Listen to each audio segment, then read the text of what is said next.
Assalamualaikum warahmatullahi wabarakatuh. Iki ngaji santai-santai napa muhasabah. Muhasabah itu kalau Kiai Jawa maknani itu ngoreksi diri sendiri. Jadi menghitung diri sendiri. Ini pas bidang yang saya tekuni tadi karena Habib Ahmad yang minta kemarin sama Ibu dari Indonesian Power itu. Ibu Lia, saya turutin sekaligus saya sambil belajar terus tentang muhasabah. Dalam konteks Indonesia, muhasabah itu sudah jadi perilaku ya. Karena dulu orang tua saya, guru-guru saya kalau ngandani itu, bayangkan kalau kamu jadi dia. Jadi misalnya kita mentang-mentang atasan, otoriter sama bawahan, bayangkan kalau kamu jadi yang bawahan itu kayak apa? Laukun tamakanah, kalau orang Arab bilang, bayangkan kalau kamu di posisi dia.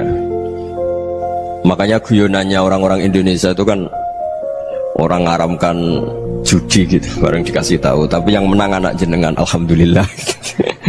Ternyata ngaramkan itu karena ada anaknya, kalau anaknya yang menang ya seneng. Meskipun itu guyonan, tapi saya punya padanan itu dalam kitab hikam. Nabi Ibrahim itu Khalilur Rahman, tentu bencinya minta ampun sama yang namanya maksiat.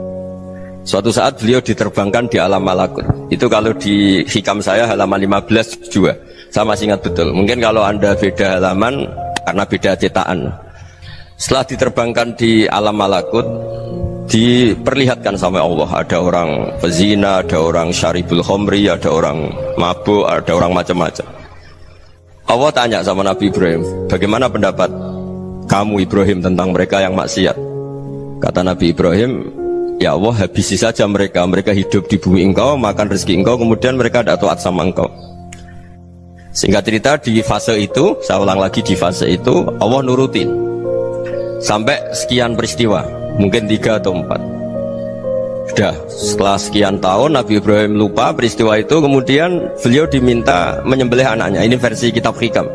Memang versinya banyak tentang kenapa Nabi Ibrahim disuruh menyembelih anaknya. Ketika mau menyembelih anaknya, Nabi Ibrahim ragu. Huwa samratu fuadi, anak saya ini buah hati saya, kenapa engkau suruh menyembelih? Terus kata Allah, apa kamu tidak ingat ketika kamu saya angkat di alam malakut, kemudian kamu usul bunuh-bunuh, saya tidak mempertimbangkan usul Anda, tapi kenapa sekarang saya merintahkan kamu mikir gitu? Terus, ya karena ini anak saya ya Allah. Terus kata Allah, rumang samu sumpahkan mata ini gak gawean kau sing gawe kowe enak wae usul mata ini. Jadi saya yang bikin, kemudian Anda enak aja usul membunuh. Semenjak itu Nabi Ibrahim itu di eranya itu asfaqun nas, orang paling sayang sama manusia. Karena kadang kita keras itu ya kebetulan itu tidak anak kita, tidak keluarga kita. Cara orang Jawa itu kan gitu ya, kalau ada perempuan terus macak yang macam-macam pakai sepeda motor cowok, terus wah itu luput suwuk, semoga-moga gini. Tapi setelah dikasih tahu, niku ponakane jenengan, semoga-moga selamat. Jadi jangan-jangan kemarin ahli ma'asi itu kebetulan itu tidak keluarga kita. Kalau keluarga yang pernah salah pada kita, semangat kita mintakan maaf. Jangan-jangan kita didikte hukum sosial gitu. Jadi orang yang salah kebetulan itu orang yang menservis kita, atau keluarga kita, atau orang dekat kita. Jangan-jangan semangat kita mintakan ampun. Tapi kalau sama orang lain kebetulan musuh kita, kita semangatnya minta itu kena azab. Nah ini yang nggak boleh dalam Islam. Islam mengajarkan niru Rasulullah SAW, Nabi itu rahmatal lil alamin. Bahkan kemarin saya ngaji virtual sama beberapa habaib. Ada Habib Ali Al-Jufri dari Mesir, ya. Ada Habib Alwi dari Kuitang, ada Habib Nabil Al-Musawa. Dari sekian habaib itu saya masih ingat, diantaranya yang didawuhkan rahmatan lil alamin itu ketika Nabi adzahu qaumuh, disakiti oleh kaumnya, dan itu mereka masih kafir semua.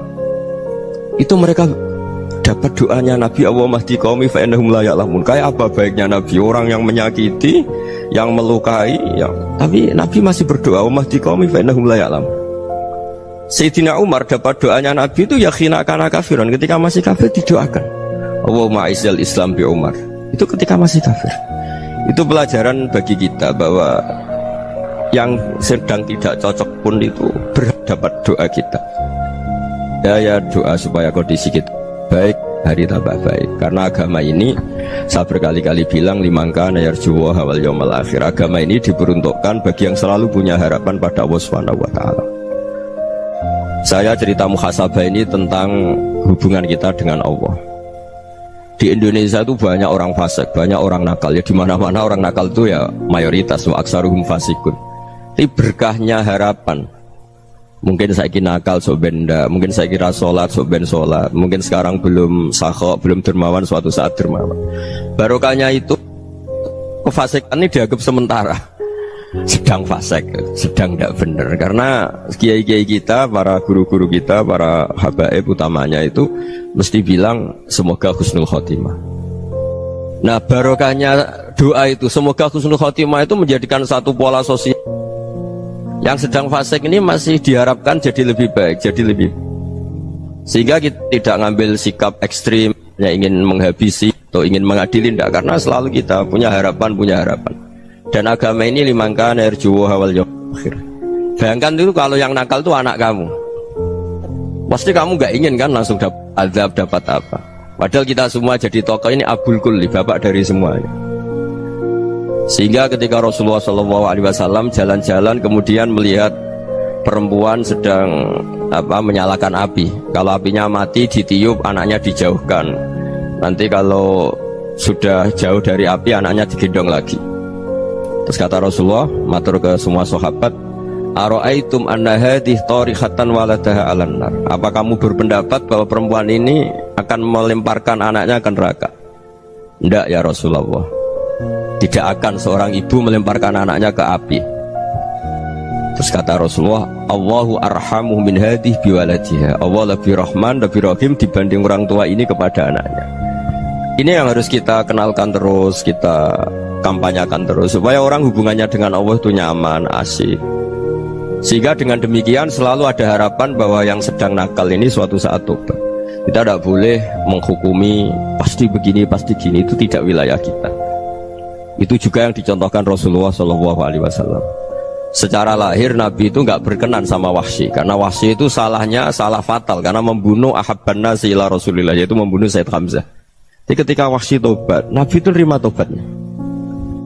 Dan ketika beliau dengan basariyahnya agak siap ketemu Wahsy karena harus ingat Sayyid Hamzah, basariyahnya diturutin.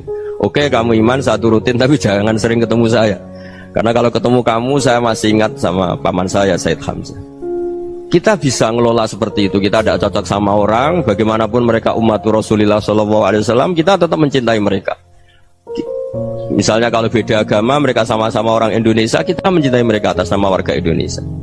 Tapi kalau misalnya potongannya ora cocok, beda kultur, bawaannya itu mangkel no coro Jawa, ya bisa diilmoni, jangan ketemu. Wong sudah tidak cocok, ingin ketemu nyari solusi. Roh ini tok seneng itu kan ya repot gitu. Ya sudah kalau nggak mati cocok ya jangan sering ketemu. Dan itu kita bisa memanage seperti itu tuh bisa. Saya berkali-kali cerita tentang Imam Syafi'i. Kalau dikasih tahu ya Imam Abu Abdillah, panggilannya Imam Syafi'i, tetangga anda ini ternyata banyak yang nggak senang anda. Jawabnya beliau senang. Ya bagus kalau nggak senang saya, anda utang saya katanya. Jadi gara-gara saman seneng aku ngatur aku ini kan. Dan mungkin saman rasa seneng kan ya enak. Jadi hidup itu dianggap happy. Kalau seneng ya teman silaturahim, kalau nggak seneng ya nggak bakal utang gitu. Baru kayak seneng itu nggak ganggu gitu. Jadi dulu itu orang bisa ngelola seneng tidak seneng itu bisa, karena ada kearifan hubungan dengan Allah Subhanahu wa ta'ala. Hidupnya selesai karena masyghul bi dzikrillah, mereka sibuk dengan Allah. Makanya kata ulama-ulama tasawuf, kamu jangan melihat manusia perilakunya, tapi kamu juga harus ingat yang gerakkan semua itu Allah Subhanahu wa ta'ala. Dengan demikian kita farah, kita senang. Makanya Nabi kalau ngutus Anas bin Malik kemudian nggak kesampaian yang diinginkan karena Anas main, ketika garwa-garwani Nabi agak tersinggung, Nabi andaikan Allah menghendaki yang saya inginkan kesampaian, pasti itu kesampaian. Jadi dianggap kegagalan Anas gak manggil yang dituju Nabi itu ya kersane Allah, ya enteng saja. Sayyidina Ali lebih parah lagi yang dialamin.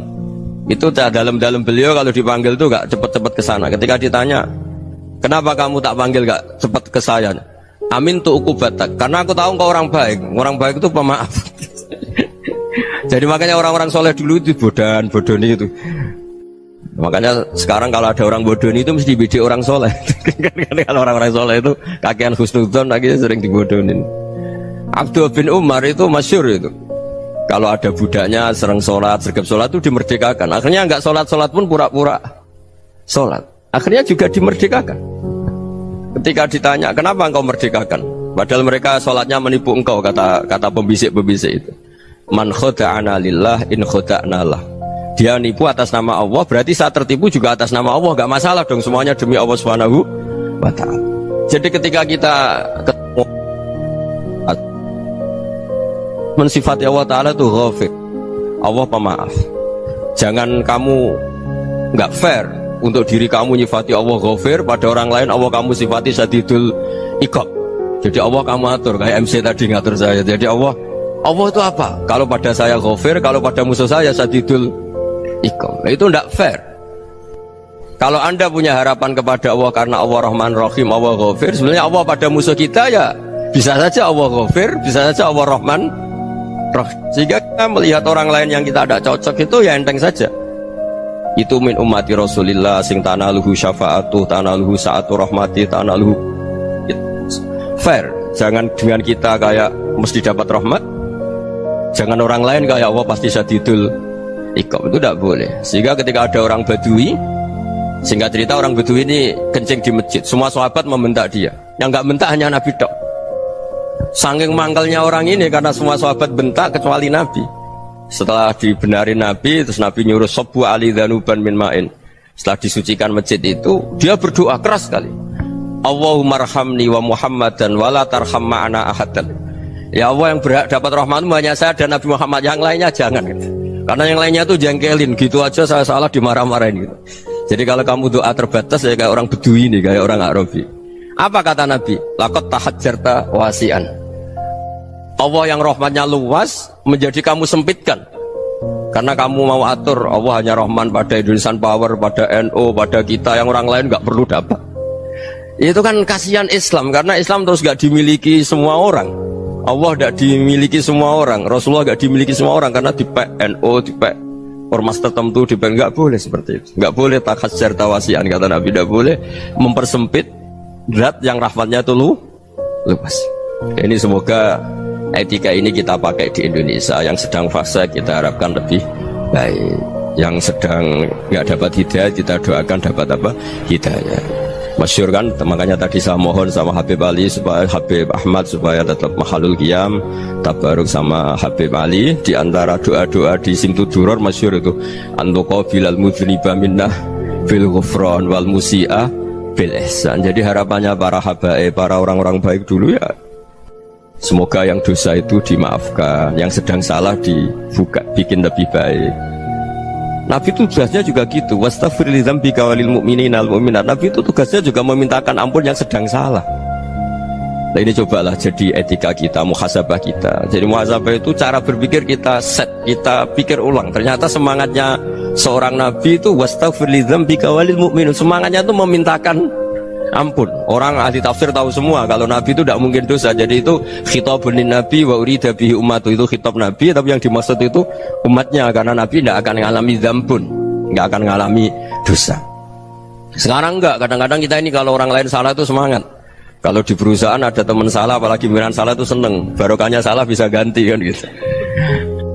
Ya, jadi kalau mungkin di dunia tokoh juga gitu, barokahnya ada tokoh salah, kita yang jadi populer sendiri, tidak boleh seperti itu. Kita harus salimus sodri di jami'il muslimin. Jadi ini harus dilatih. Saya tadi matur sama Habib Ahmad, latihan kita jadi hidup. Nabi itu kalau resep jadi wali itu kata Nabi gampang. Kata Nabi, kalau kamu ingin disenangin Allah, ya sudah. Kalau kamu asbahta wa amseta gini-gini, perasaan kamu, kata Nabi, jangan punya perasaan ghil sama orang muslimin. Itu sudah wadzalika min sunnati. Makanya Nabi ngendikan la yablughni ahadun an ahadin syai'an. Ada yang baca la yuballighni ahadun an ahadin syai'an. Seseorang jangan melaporkan ke saya tentang salahnya yang lain. Fa inni akhruju ilaikum wa ana salimus sadri. Karena saya ingin ketemu sampean semua dalam keadaan salimus sadri, tidak punya perasaan apa-apa. Karena kalau nurutin membisik, nurutin informasi itu ya repot, karena orang pasti sepihak.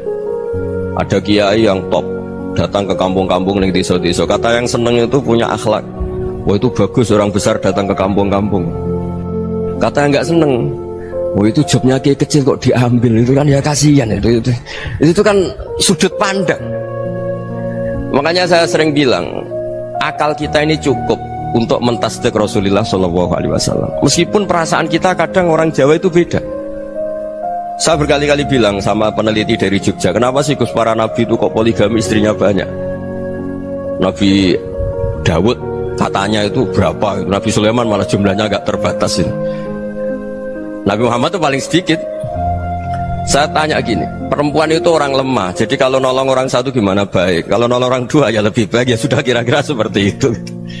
Paling tidak akal kita masih tahu kalau orang baik itu kan mesti baik, nolong orang satu baik, nolong orang dua ya lebih baik, nolong orang tiga lebih baik. Tapi kalau kamu orang nggak baik, satu saja kamu terlantarin, kamu miskinkan, kamu ya tinggal diukur kan. Kalau orang baik nambah baik, tapi kalau orang buruk tambah buruk. Nah itu akal kita bisa menganalisis kenapa sih nikah itu ada yang poligami, ada yang enggak. Ya sudah, ukur saja diri kamu. Misalnya kayak saya elek keriting, rabi terus, mau perbanyak wong elek, orang perilaku netok, raine dadi elek kabeh gitu. Tapi nak kowe ku ganteng, alim, ganteng, sugih, anake ganteng-ganteng, berhubung kowe saleh ahli swarga kabeh, mertua yo bangga karena karir kamu meyakinkan. Ini mertua kamu aja gak bangga mau nambah. Ipar gak bangga, mertua gak bangga, desa kamu yang kamu wayai juga gak beda dengan Nabi ketika nikah Juwairiyah itu nggak ada pernikahan sebarokah Nabi dengan Juwairiyah itu Azharu Rasulillah. Di situ habis perang banyak tawanan, gara-gara jadi besanya Nabi langsung dibebaskan semua karena Azharu Rasulillah. Sekarang besanya Kanjeng Nabi. Dulu Abu Sufyan mangkalnya bukan main sama Nabi, gara-gara putrinya dinikah terus langsung jadi. Kalau kamu kan enggak, nikah satu, nikah lagi, satu kampung musuhi kamu karena istri pertama ya cemburu, yang kedua agak bangga.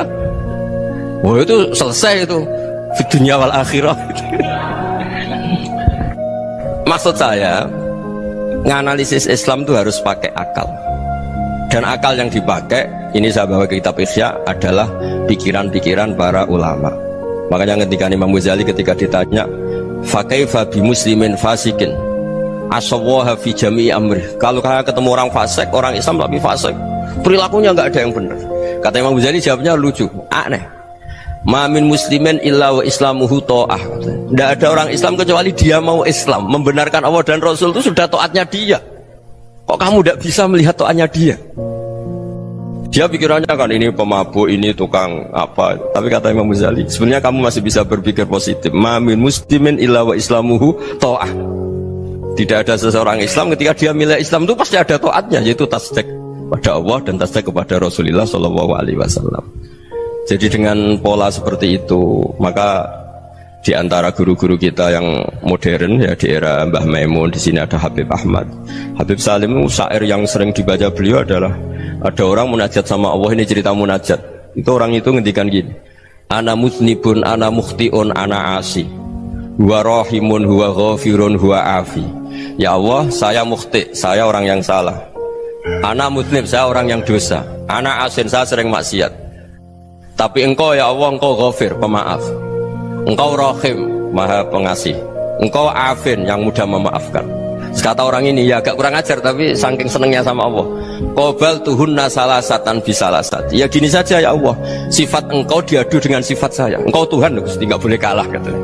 Terus wasatahliban ausofu ausofi, dan engkau pasti pemenangnya gitu. Jadi ada orang rayu Allah dengan cara seperti itu ya ada ya.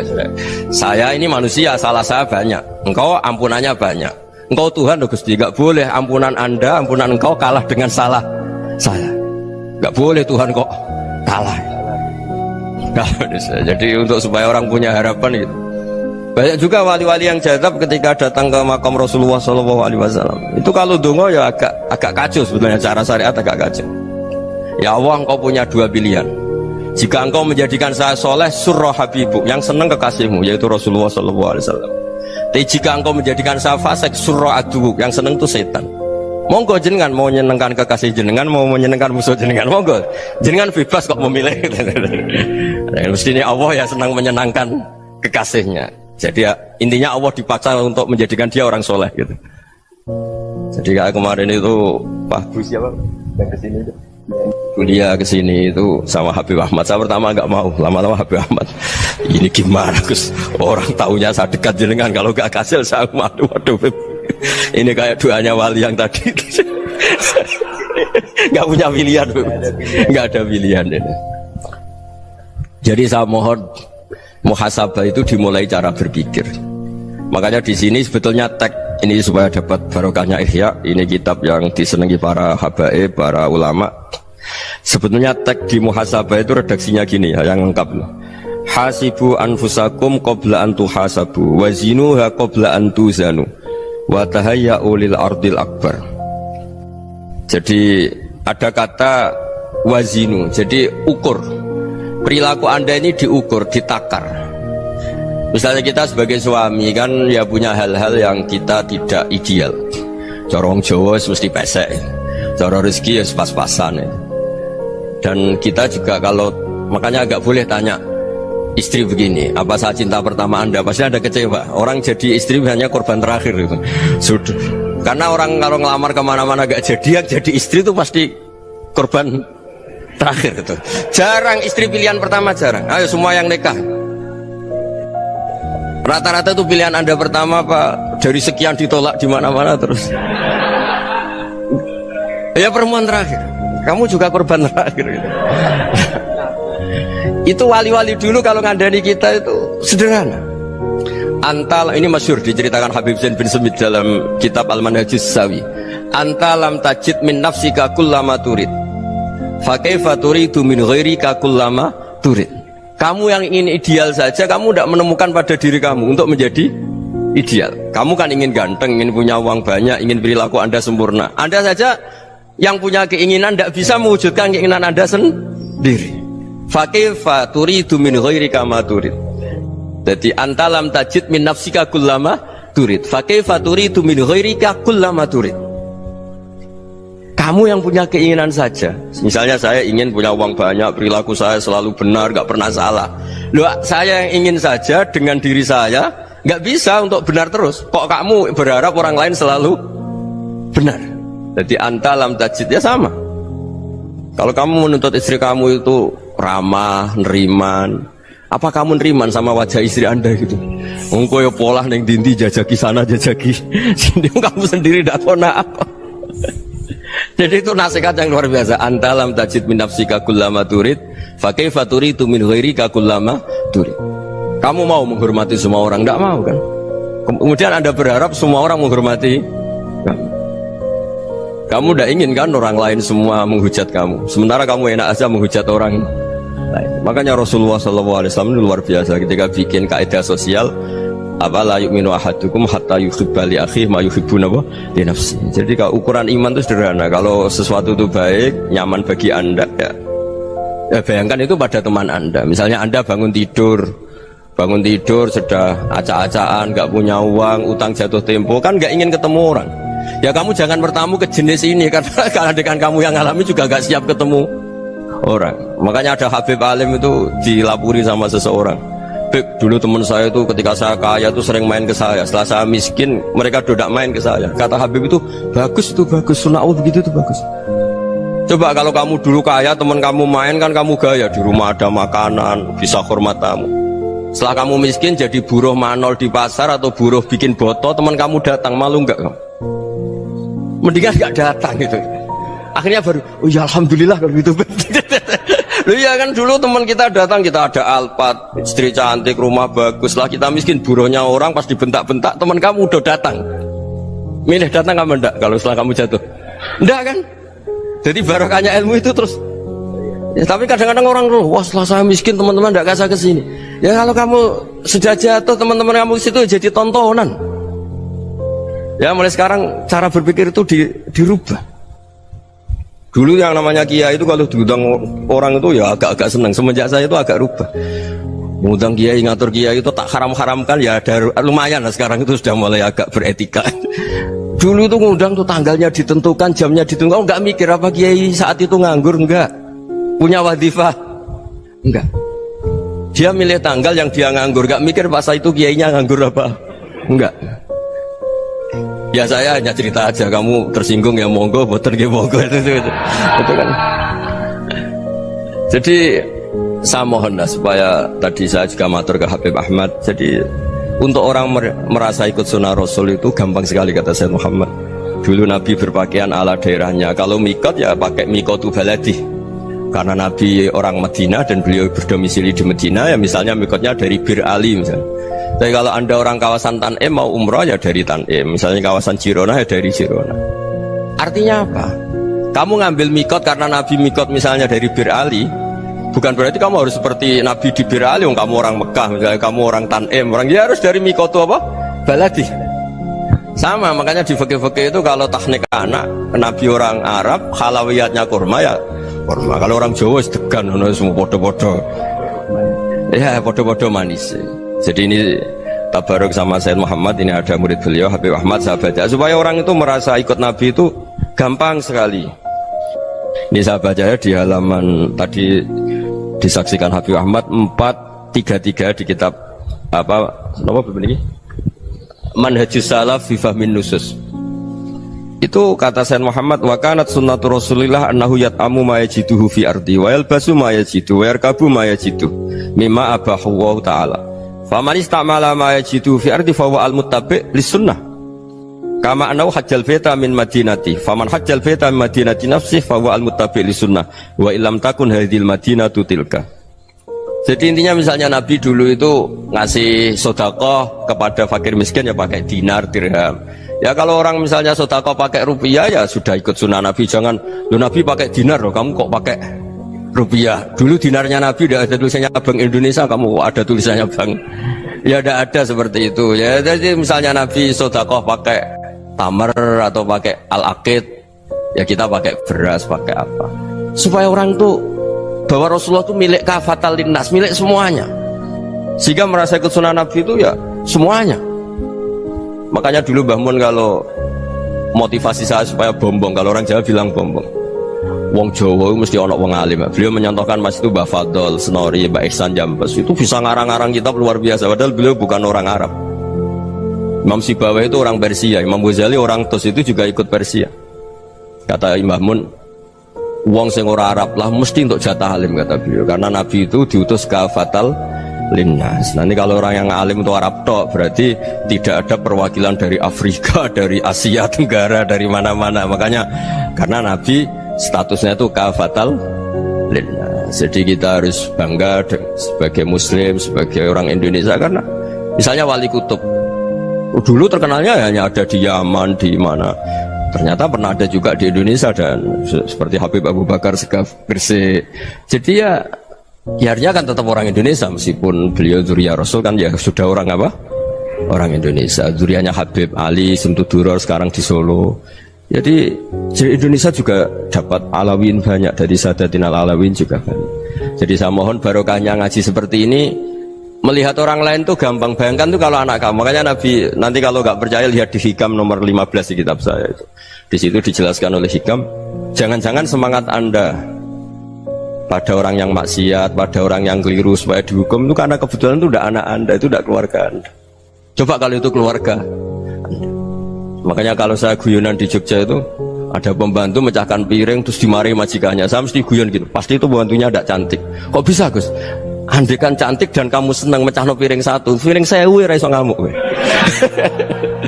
Ternyata ngamuknya itu karena mecahkan piring apa karena plus tidak cantik? Coba jawab para lelaki ini. Kamu marah sama orang maksiat tuh karena maksiat, karena plus itu udah anak Anda. Bayangkan kalau itu anak Anda.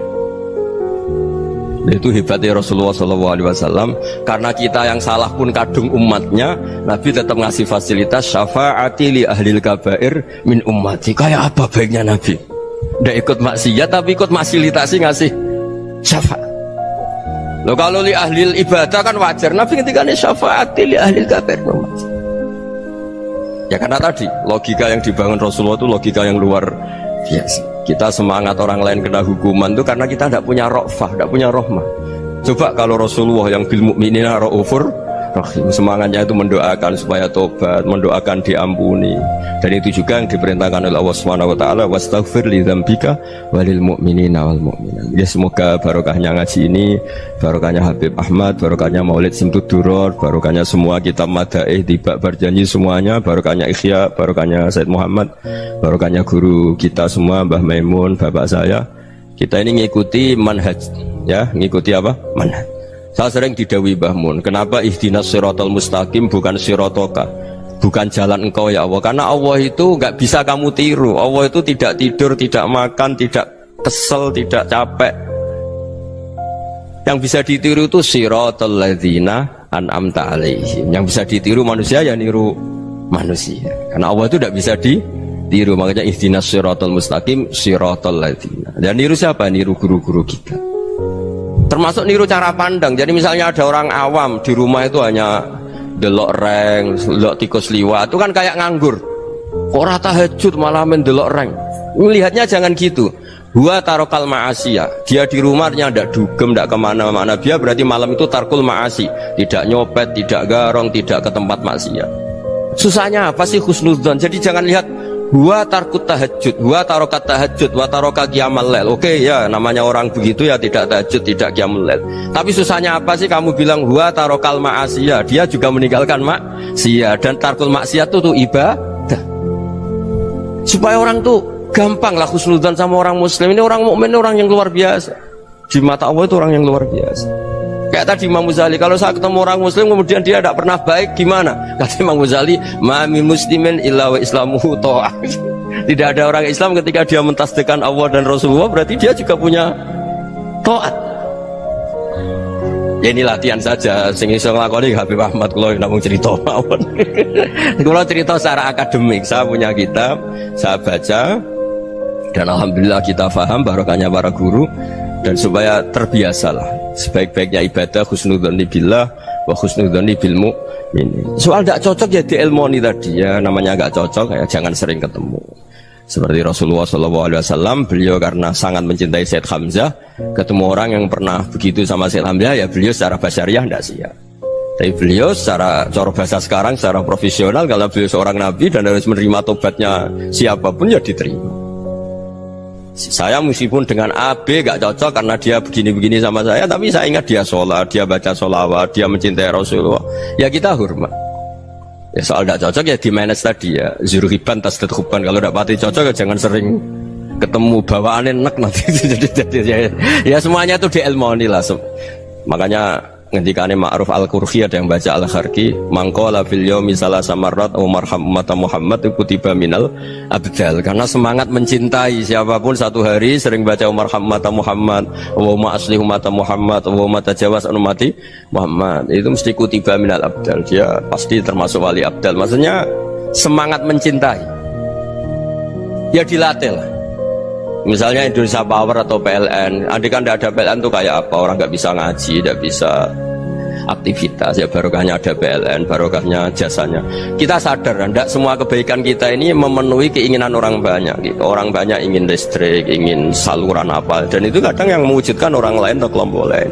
Ya karena itu manfaat ke orang lain ya kita doakan. Karena khairunas anfa'uhum linnas. Sehingga kita terbiasalah ngakui orang lain. Seperti semangatnya Rasulullah SAW, semuanya itu didoakan, semuanya diinginkan kebaikannya. Bahkan Nabi gak putus asa sampai di akhirat. Ketika Nabi lain sudah putus asa karena sudah akhirat, sampai dimintai syafaat semuanya bilang nafsi, nafsi.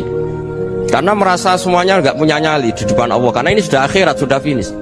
Tapi apa Rasulullah? Analah, ya udah saya sanggup mensyafaati kalian. Terus kata Nabi, fa'atiyal arsya, saya mendatangi aras, fa'akhirru lahu sajidan, saya sujud, wa ahmaduhu bima hamida allamaniha rabbi. Kemudian saya tetap muji Allah dengan pujian yang terus menerus. Padahal sudah di akhirat, sudah finish. Nabi dimintai syafaat masih sanggup, karena Nabi tahu akhirat tidak bisa mendikte Allah, tidak bisa Allah terus bilang, ya Allah ini akhirat, engkau sudah tidak boleh mensyafaat, tidak bisa. Allah tidak bisa diganggu akhirat, Allah tidak boleh dibatalkan rahmannya oleh akhirat. Allah tetap Rahman Rahim abadal abad, dan Nabi tahu itu. Makanya kata para ulama, fa Muhammadun ahmadu min ghairihi. Jadi Nabi Muhammad namanya dua yang terkenal. Sebenarnya banyak yang terkenal dua, Muhammad sama Ahmad. Ketika Nabi punya nyali memuji Allah di akhir akhirat atau sudah di akhirat itu fa Muhammadun ahmadu min ghairi. Ketika nabi lain sudah tidak punya nyali muji Allah karena sudah akhirat, Nabi Muhammad tetap berani muji Allah di saat seperti itu. Makanya ahmadu di situ kata ulama itu af'al tafdil, fa Muhammadun ahmadu min ghairi. Kanjeng Nabi lebih memuji Allah di saat yang nabi lain sudah tidak punya nyali untuk muji Allah di saat itu. Makanya kata Nabi fa akhiru lahu sajidan wa ahmadhu bima hamida 'allamaniha rabbi. Akhirnya setelah lama gitu terus Allah ngendikan ya Muhammad irfa' ra'sak wasal tu'tah wasfa' tusyaffa. Sudah Muhammad, angkat kepala kamu minta apa saya turutin, dan kalau kamu ingin mensyafaati umatmu saya beri hak apa? Syafaat. Nah, semoga semangat itu juga menjadikan kita munajat bahwa rahmat Allah tidak terbatas, harapan juga tidak terbatas. Mungkin yang sedang nakal ya kita katakan sedang, jangan terus kamu pastikan wah ini mesti suul khotimah, mesti tidak orang baik. Tidak, agama ini liman kana yarju wal yaumal akhir, selalu bagi yang punya harapan. Ya, mugi-mugi dapat barokah semua. Mantu dengan kata wassalamualaikum warahmatullahi wabarakatuh.